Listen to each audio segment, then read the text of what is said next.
Alhamdulillahi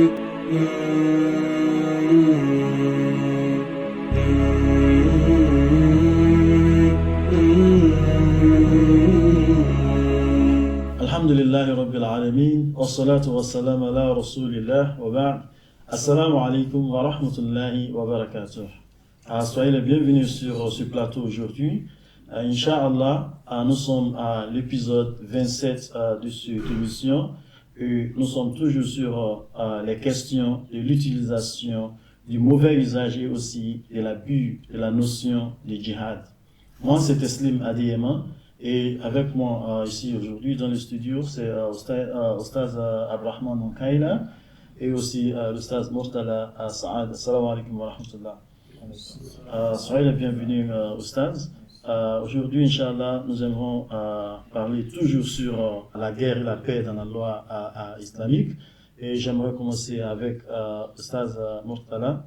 Et nous avons déjà énuméré dans les justifications acceptables de la guerre dans l'islam dans les épisodes précédents. J'aimerais que nous examinions certaines des raisons invoquées par certains musulmans qui sont inacceptables et erronées pour justifier la guerre d'un point de vue islamique. Pourriez-vous nous parler de ces objectifs erronés du guerre ou du djihad? Bismillah, wal aqibatu lil muttaqin, wa la udwana illa ala al-zalimin, amma ba'd. Nous remercions toujours Allah subhanahu wa ta'ala qui nous a accordé une fois de plus cette occasion de changer toujours par rapport à ces thèmes combien importants de l'islam. Il s'agit de questions de djihad. Cette fois-ci, nous allons voir des objectifs erronés du djihad, ou ce qu'on appelle qital ou al-harb de l'islam. Les objectifs erronés que quelques musulmans veulent accorder, liés au djihad. Certains musulmans pensent que, selon leur compréhension de certains versets coraniques, pensent que l'islam est là pour éradiquer les mécréants dans le monde entier, jusqu'à ce que personne n'ait vu sur la terre sauf les musulmans. Et aussi jusqu'à ce qu'aucune religion ne soit trouvée dans la vie humaine sauf l'islam. Donc cette position pourrait être comprise à partir de certains livres de jurisprudence islamique ou certains juristes qui affirment cela. La raison de combattre des non-musulmans est aussi due à leur mécréance et rien d'autre. Donc vraiment c'est cette compréhension ou ces objectifs compris par certains musulmans, comme on l'a bien noté, c'est des objectifs erronés. Erroné, pourquoi on dit cela? Parce que on verra bien que Allah subhanahu wa ta'ala, dans ce fameux verset où il dit La ikraha fi ddin qad tabayyana rushd min al-ghayy. On ne peut pas contraindre, on ne peut pas obliger quelqu'un à accepter l'islam. Donc, et aussi le verset qui disait combattez-le jusqu'à قاتلوهم حتى لا تكون فتنة ويكون الدين كله لله. Donc, certains ont compris le mot fitna, حتى لا تكون فتنة. Ils ont expliqué ça par la mécréance. Donc, il faut combattre les mécréants jusqu'à ce qu'il y ait tout le monde et toute l'humanité devienne musulmane. Donc, nous allons, Inch'Allah, comprendre par les explications des éminents musulmans de l'islam ce que cela veut dire. Fitna, dans le verset cité, comme je l'ai bien cité, signifie associer de partenaire à Allah subhanahu wa ta'ala.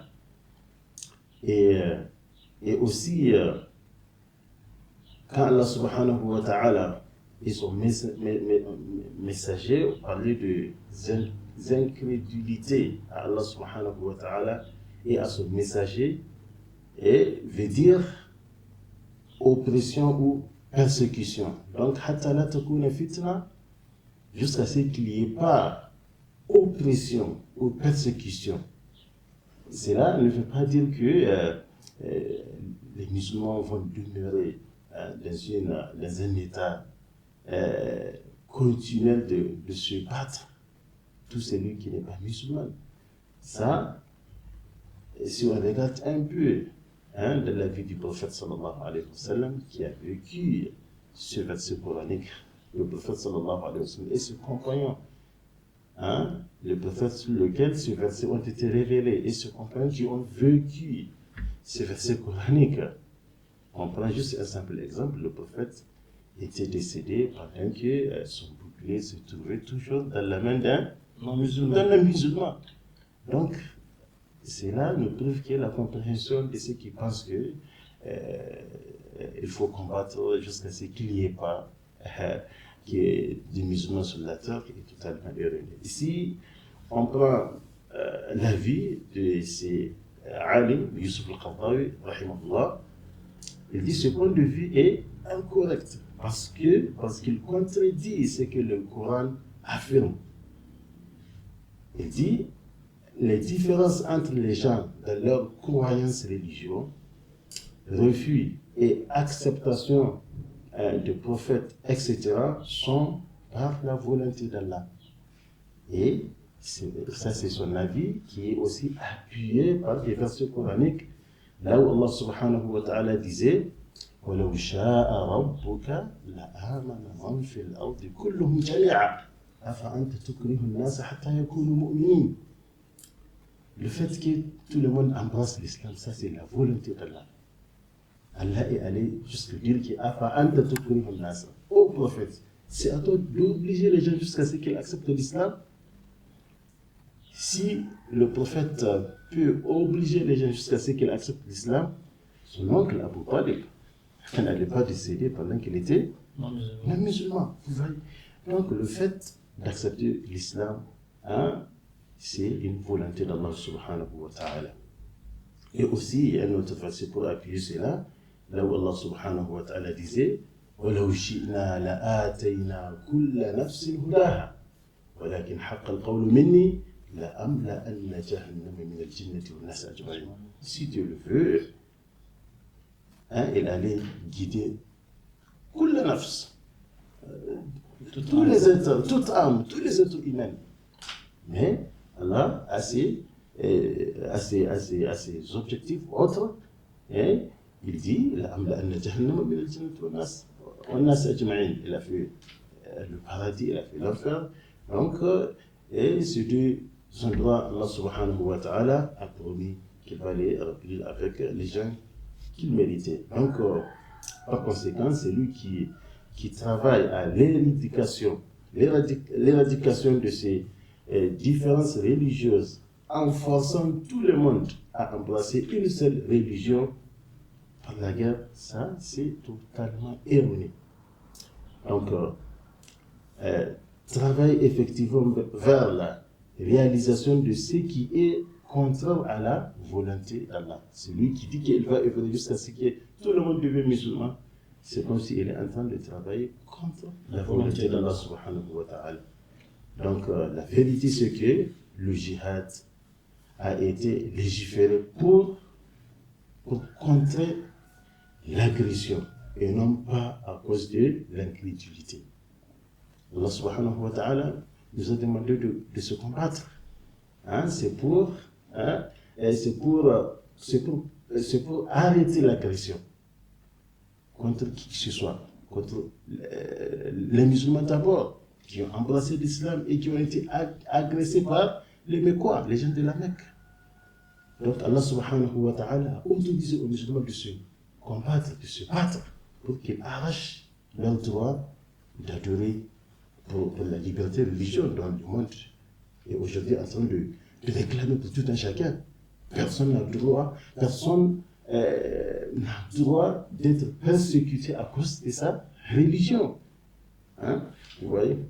Et donc, il faut dire aussi que le fait que déprime un homme adulte, hein, incrédule, même après avoir payé l'exemption militaire, hein, jizya, on vient peut-être maintenant pour un peu parler de jizya, où les gens qui n'ont pas accepté l'islam et qui vivent, hein, dans l'État islamique, l'islam les a imposé de payer cette taxe-là qu'on appelle jizya. C'est parce que les musulmans, en contrepartie, sont là en train d'assurer leur sécurité. Et on va le voir certainement dans d'autres épisodes, là où il y a des mécréants, il y a des non-musulmans qui ont accepté de venir défendre l'État où ils vivaient. Et le prophète et ses compagnons, ils les ont exemptés depuis quoi? Al-Jizya. Voilà. Aussi, si on prend l'avis de Ibn Taymiyyah, hein, qui dit dans son livre Qa'ida fi Qital Ahl al-Kufr, ça c'est un document de Ibn Taymiyyah, il dit qu'il existait deux options célèbres, hein, des ulamas sur la raison de combattre les mécréants. La première option qui soit à cause de leur agression. Donc on peut que combattre les non-musulmans s'ils nous agressent, s'ils nous attaquent, ok? Ou de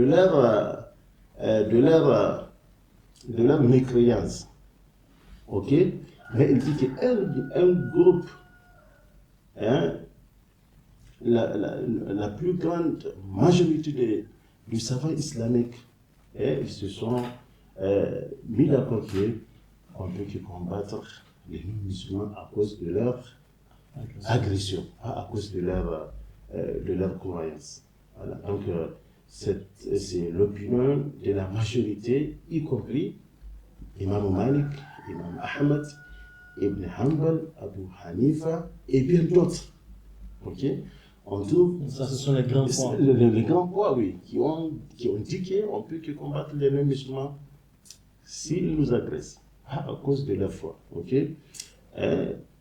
On trouve les autres ulama comme Shafi'i et un groupe parmi les partisans de l'imam Ahmed qui disent que non, on peut aussi le combattre, hein, à cause de leur foi. Mais on comprend bien que la grande majorité, ok, est celui qui est soutenu par le Coran et la Sunna, comme l'a dit Allah subhanahu wa ta'ala, et combattre dans la cause d'Allah ceux qui vous combattent et ne transgressent pas. Donc, et c'est ça, c'est ce point de vue-là qui est vraiment soutenu par le Coran et la Sunna, et on l'a bien vu avec la pratique, la meilleure et les belles exemples du prophète sallallahu alayhi wa sallam et de ses compagnons. Allah ta'ala. Merci beaucoup. Deux choses. La première, c'est qu'on comprend que souvent, seule l'agression, à 90% du temps, peut arrêter l'agression. Donc, c'est quand une personne veut vous agresser, la plupart du temps, c'est l'agression qui peut l'arrêter à continuer dans son agression. Vous avez parlé du jizya, et la jizya montre que le fait que la notion de jizya existe montre que l'islam accepte l'existence même des non-musulmans dans l'État islamique. Exactement. Merci beaucoup. Oustaz Abdelrahman, qu'en est-il de forcer les gens à embrasser l'islam? Est-ce une raison justifiable de combattre dans l'islam? Merci une fois de plus de m'avoir donné la parole. Là, pour revenir à votre question, donc Oustaz a déjà parlé des conditions dans lesquelles il y a la guerre, mais ma question va dans le sens de est-ce qu'on oblige les gens à embrasser l'islam d'office. D'entrée de jeu, je dirais que l'islam ne force pas les gens à rentrer dans la religion. Ce qui est recommandé, parce que quand vous êtes musulman et que dans le cœur il n'y a pas la foi, parce que c'est la foi qui est l'essence même de l'islam. On peut être musulman ou hypocrite. L'hypocrite n'a pas sa place dans le paradis. Et même dans le paradis, dans l'enfer, on dit que les hypocrites, ils sont en bas. Ils ont le châtiment le plus fort, si on peut le dire. Donc, pour dire une fois de plus que c'est le cœur qu'on cherche. Ça aurait été que l'islam forçait les gens à embrasser l'islam, à entrer dans l'islam. On n'autoriserait pas à un musulman, à un homme, de marier une chrétienne. Quand vous êtes musulman et que vous trouvez une chrétienne et que vous convenez de vous marier, l'islam vous a autorisé de vous marier. L'islam n'a pas dit de ne pas la marier, mais l'islam, quand vous la mariez, vous n'avez pas l'obliger aussi de quitter sa religion, sauf si elle voit la nécessité. Mais quand même, l'idée est là, on espère, il y a l'espoir qui est toujours là. Pourquoi? Ça, c'est pour son propre bien. Ça veut dire qu'une fois de plus, comme on l'a vu dans les autres épisodes, si le non-musulman et la communauté islamique acceptent les traités qui entre la communauté, n'est pas une menace pour la Oumma islamique, on espère, parce qu'il y a un hadith du prophète qui dit de la même façon, on est croyant, on voudrait que tout le monde soit croyant pour qu'il en bénéficie à l'au-delà. Donc, celui qui est dans la communauté islamique et qui, une fois de plus, je dis, ce n'est pas un blocus, il n'est pas une menace pour la Oumma. On espère que cette personne, si Dieu le veut, parce qu'il y a le destin qui est là, ce que Dieu a dit au prophète Mohammed sallallahu alayhi wa sallam, qu'il ne t'appartient pas d'obliger les gens à entrer dans l'islam, parce que c'est Dieu qui veut. Ça l'a dit, je ne vais pas revenir là-dessus, mais quand même, Dieu dit que c'est lui qui guide qui il veut et les gars qui le veut. Et Dieu, il est juste, c'est pas qu'il est juste, Dieu le dit dans les autres épisodes, c'est lui-même la justice. Donc, en ce qui concerne le Coran, on dit que le Coran interdit catégoriquement de forcer les gens à embrasser l'islam. Allah dit bien. Et si ton Seigneur l'avait voulu, ceux qui étaient sur terre auraient tous pris entièrement. Mais il a décidé comme il veut. Et aussi, Allah dit qu'il n'y ait pas de contraintes dans la religion. Et là, donc ce verset, on ne peut ne pas le citer en guise d'exemple. Bien que d'aucuns disent que ce verset, c'est après que fortement, ils disent que c'est après que ce verset-là est venu, donc après, quand les musulmans sont forts, maintenant ils ne peuvent pas, ils peuvent contraindre. Non, on dit que les musulmans disent que ce verset, c'est un verset de Médine. Ce n'est pas un verset de Makka, donc c'est un verset de Médine. Ça veut dire qu'on ne peut pas réfuter qu'il n'y a pas la place d'obliger une fois de plus les musulmans ou bien les non-musulmans à embrasser l'islam. On a vu dans les épisodes passés, c'était Omar qui a, comment on appelle, un serviteur ou bien un esclave, du nom d'Isbek. Il a gardé, il a choisi de ne pas changer de religion. Mais il a vécu avec lui toute sa vie, il n'a pas changé de religion. On espérait qu'il changeait, mais personne ne l'a obligé et Dieu n'a pas voulu pour lui, donc il ne s'est pas reconverti. Tout ça montre qu'en islam, il n'y a pas de contraintes, ni de contraintes en islam. Ce que j'ai dit, je reviens là-dessus, l'essence, c'est quoi? C'est la foi. Donc, vous faites plus. Il convient aussi de noter que l'islam est une religion répandue par l'action exemplaire. L'islam voudrait le bon comportement. Dieu dit à son prophète Mohammed sallallahu alayhi wa sallam de servir l'exemple. Les compagnons du prophète sallallahu alayhi wa sallam, quand ils partaient prêcher, ils disent aux gens, soyez comme nous. C'est quoi être comme nous? Comportez-vous très bien. Les bons musulmans, on dit les actions doivent mieux que les paroles. Donc il faut, le bon musulman montre le bon exemple. Mais quand le terrain est hostile, on ne peut pas prêcher. Là, il faut qu'il y ait la paix d'abord. Une fois qu'il y a la paix, là, on passe au service de prêche. C'est un instant qu'on va prêcher les gens, pensant que, ou bien espérant que du jour au lendemain, ils peuvent se répandre. Donc, ils peuvent se répandre terriblement. Donc, c'est de ça qu'il s'agit. Ça veut dire qu'une fois de plus, il n'y a pas de place à la contrainte en islam, en aucunement. Ibn Taymiyyah, qu'Allah soit satisfait de lui, il dit, nous ne forcerons personne à accepter la dignité de notre religion. Nous ne forçons personne à embrasser l'islam. Il dit même quand il dit combattez ceux qui vous combattent, maintenant si les gens là viennent taper, Dieu dit faites taper avec eux. Et donc une fois de plus, je voudrais retirer ce que nous avons appris des musulmans, qu'il n'y a pas la place pour forcer quelqu'un à embrasser l'islam. Merci beaucoup, Ustaz. Si on forçait les gens à embrasser l'islam, on aurait beaucoup d'hypocrites dans l'islam. Parce qu'il y a des gens qui, parce que si je n'accepte pas l'islam, peut-être ils vont me tuer. Donc, je vais accepter pour ne pas qu'on me tue et que sa foi même n'est pas forte. Il ne croit pas, il accepte seulement pour ne pas qu'on le tue, pour ne pas être victime à la violence des musulmans. Donc, on n'aura pas des musulmans qui croient vraiment en le Seigneur. Oustaz, quels sont censés faire les musulmans dans l'islam si après avoir prêché à une communauté, ils refusent d'accepter le message de l'islam? Alhamdulillah. Oui, évidemment, le message dans l'islam, nous demande toujours, c'est de propager, c'est de dire, c'est d'informer. Hein? Je commence en disant ce hadith très connu de l'islam. من رأى منكم منكرا فليغيره بيده فإن لم يستطع فبلسانه فإن لم يستطع فبقلبه. Voilà. Vous voyez un mal, essayez de changer ça avec votre main, avec votre pouvoir. Si vous avez un statut de leader musulman, d'un président, d'un responsable chez toi à la maison, tu peux utiliser la main. La main ici, c'est juste un signe de la force. Mais vous ne pouvez pas changer avec votre main. Là, vous parlez. Et donc, c'est le rôle ici. La communication. Les écrits. Oui, les écrits, effectivement. Donc, le dernier étape, c'est Fabiqalbihi. Vous n'avez pas même la possibilité d'en parler. Et là, votre cœur vous devrez toujours aider votre cœur à dire que ces gestes-là ou bien ce qui est en train de se passer, c'est mauvais. Et je le déteste dans ton cœur.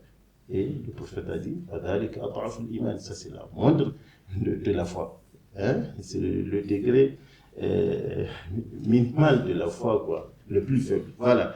Donc, ce que l'islam nous demande par rapport à l'islam, une fois on a prêché, on a passé le message, le rôle d'un musulman est seulement d'inviter ou d'expliquer clairement le message, mais pas de forcer la conversion à l'islam. Il faut juste passer le message, ok, on comprend bien dans ce verset coranique, ça c'est soutenu aussi par beaucoup de versets coraniques. Je cite ce verset dans la sourate 42, verset 47-48, là où Allah subhanahu wa ta'ala disait Istajibu li rabbikum min qabli an ya'ti yawm la maradda lahu min Allah ma lakum min malja'in yawma idin wa ma lakum min nakir فإن أعرضوا فما أرسلناك عليهم حفيظا محل الشاهد فإن أعرضوا فما أرسلناك عليهم حفيظا. Vous demandez aux gens de croire, vous passez le message, mais ils disent je n'ai pas accepté. C'est ça. فإن أعرضوا, s'ils disent je n'ai pas accepté, فما أرسلناك عليهم حفيظا. Allah ne t'a pas envoyé au prophète en tant que quelqu'un qui va venir surveiller sur eux, le contraindre. Donc c'est un message adressé au prophète, mais le prophète nous les a transmis. Aujourd'hui, tu appelles, tu écris, tu fais tout ce que tu peux, les gens ne l'acceptent pas. Tu n'as pas utilisé la violence ni la force pour que les gens acceptent. Il faut seulement présenter. Il faut seulement présenter, prêcher, diversifier les moyens de la prédication. Ok. Et un autre verset, là où Allah subhanahu wa ta'ala nous parlait dans la sourate 16, verset 81-82, أعوذ بالله من الشيطان الرجيم والله جعل لكم مما خلق ظلالا وجعل لكم من الجبال أكنانا وجعل لكم سرابيل تقيكم الحر وسرابيل تقيكم بأسكم كذلك يتم نعمته عليكم لعلكم تسلمون فإن تولوا فإنما عليك البلاغ المبين. محل الشاهد فإن تولوا. Le prophète Allah subhanahu wa ta'ala a parlé de bien qu'il a fait à l'humanité et qu'il a fait aussi à son prophète sallallahu alayhi wa sallam. Et il dit, et toutefois que les gens n'acceptent pas, ils ont tourné le dos. Au prophète, ton devoir, c'est de passer le message clairement. Et ça s'arrête là. Donc ainsi, il faut lui dire qu'un individu ou une communauté rejetant le message de l'islam n'est pas une justification pour la guerre, jihad contre elle, car les musulmans auraient déjà rempli leur responsabilité de présenter l'islam à toute l'humanité. Donc le refus de ne pas accepter l'islam ne doit pas être une justification de déclencher une guerre contre une personne, une communauté ou contre qui que ce soit. Allah ta'ala. Merci beaucoup. L'autre manière de dire que ce sont des justifications erronées qui ne sont pas acceptables de l'islam.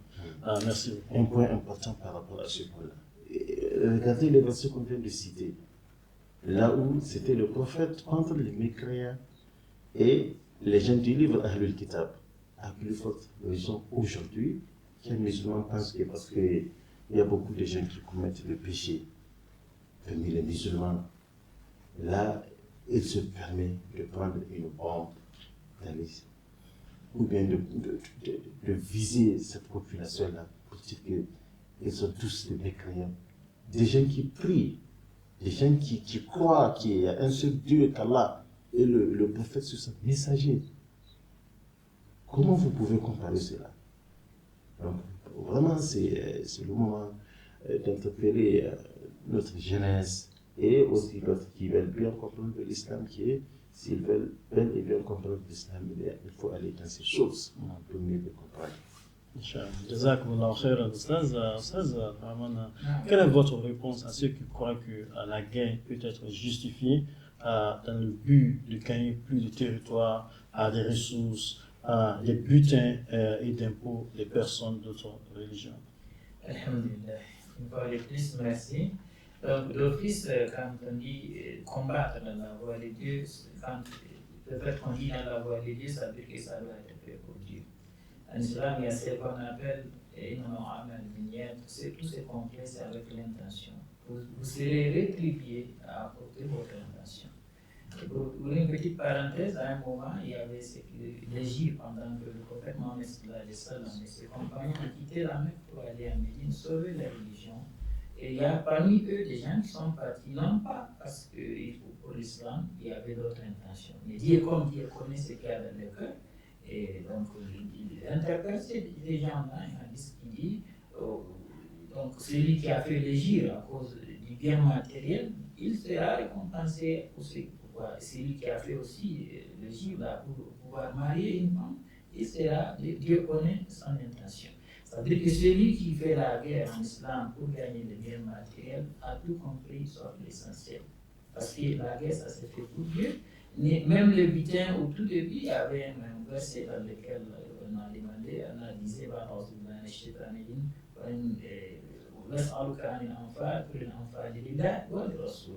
et c'est après, il y a un autre verset qui le complète, là où Dieu il essaie de donner des parts aux gens. Parce que c'est comme l'armée. Vous êtes dans l'armée, vous avez une famille. Et donc aussi dans le butin, on enlève pour vous donner une partie pour entretenir votre famille, mais que ça ne soit pas vous dans votre intention d'épargner du butin. Aussi, le butin de guerre, c'est une armée qui est là, une armée islamique, elle doit être équipée, elle doit être entretenue, donc c'est pour cela qu'on prend le butin.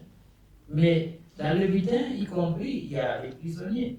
Mais l'islam met le focus sur libérer ces prisonniers. Maintenant, il y a un cas de figure. On a discuté de ça dans les autres épisodes, que, par exemple, il y a un cas de figure où, dans le bulletin là, on dit il y a une partie pour les gens, pour les encourager, n'est-ce pas? Mais il faudrait pas que ça soit seulement pour ce bulletin-là. Je veux dire que l'intention, c'est pour Dieu seulement. Imaginez-vous si on parle de bulletin, là c'est un besoin, c'est matériel, n'est-ce pas? Même quand on va à la guerre pour qu'on dise qu'un tel, il est courageux. Vous voyez, ce n'est pas un bien matériel, mais ce n'est plus pour Dieu. Vous avez fait ça, et vous connaissez votre intention pour qu'on dise que c'est un guerrier. Là, vous n'avez pas de récompense.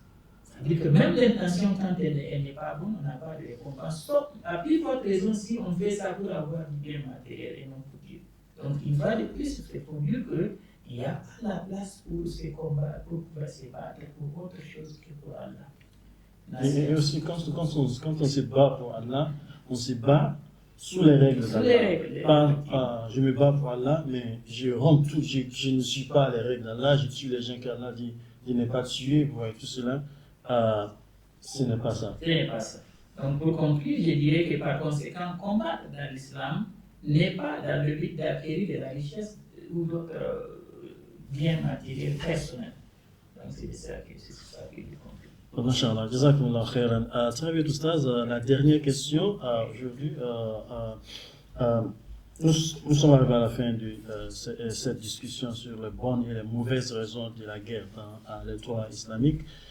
Comment résumeriez-vous les principales conclusions sur les raisons de justifier la guerre dans l'islam? Alhamdulillah, on peut peut-être dire la conclusion en ce qui concerne la loi islamique sur la justification de la guerre en disant que l'islam a bien noté la conduite et l'éthique de la guerre, montre clairement que la justification de la guerre dans l'islam n'a jamais été en raison de la diversité religieuse.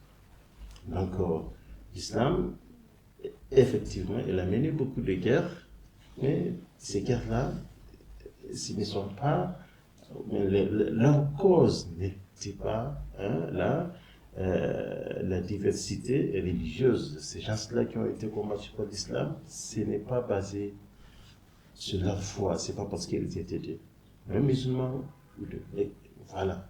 C'est parce qu'il y avait eu une agression dont Allah subhanahu wa ta'ala a témoigné de ça. C'est à ce moment-là qu'il a autorisé aux musulmans de riposter. Et aussi, n'a jamais été aussi de forcer les autres à accepter ou à embrasser l'islam. C'était pas ça la raison. Et on peut s'appuyer sur cet avis de Ibn Taymiyyah où il dit: nous ne forçons personne à accepter le dîn et nous ne combattrons que ceux qui nous combattent. Et celui qui nous combat et à embrasser l'islam, sa richesse, celui qui nous combat pas, qui ne fait pas de la guerre, donc sa richesse et son sang sont protégés. Ok, donc l'islam combat uniquement ceux qui le combattent, et celui qui ne combat pas l'islam, même si il est un musulman qui vit dans l'État islamique, donc sa richesse, son sang est protégé par les musulmans. Ok, c'est ce qu'on appelle al-dhimma. Voilà. Et ça, c'est dans Risalatu al-Qital, qui est un document de Ibn Taymiyyah. Et aussi, on voit bien avec Siyasa Sharia, là où on dit, on répète la même parole, quoi. Là où la plupart des prisonniers libérés étaient encore de non-musulmans lorsqu'on leur a accordé leur liberté. Cela prouve clairement que la raison et la justification de la lutte contre les non-musulmans n'était pas simplement parce qu'ils étaient non-musulmans, ni un moyen de le forcer à se convertir à l'islam. Ainsi, le djihad de l'islam vise quoi? Il vise à éliminer l'oppression et la privation de droits fondamentaux de la personne en général et la persécution religieuse en particulier. Aujourd'hui, c'est ce qui est, si on peut l'appeler les organisations de lutte de droits de l'homme. Hein, ils sont là en train de revendiquer le droit à tout un chacun de faire sa religion sans qu'il soit persécuté. Voilà. Et l'islam est aussi, il vise comme objectif en faisant les guerres, qui est l'hostilité, l'agression, hein, l'agression inacceptable de l'ennemi contre les musulmans pacifiques ou contre ceux qui ne sont pas, hein, les citoyens non musulmans qui sont sous protection musulmane. Donc, l'islam, il fait la guerre pour assurer la paix pour musulmans et pour non-musulmans qui vivent dans la société islamique. Ceci est extrêmement important. Wallahu ta'ala. Donc, Masha'Allah. Donc, quand on parle du djihad, on parle de l'élimination, de l'oppression, de la privation des droits fondamentaux de la personne et aussi de l'hostilité contre les confessions. Donc, voilà, quand on parle du djihad, voilà de quoi on parle dans l'islam.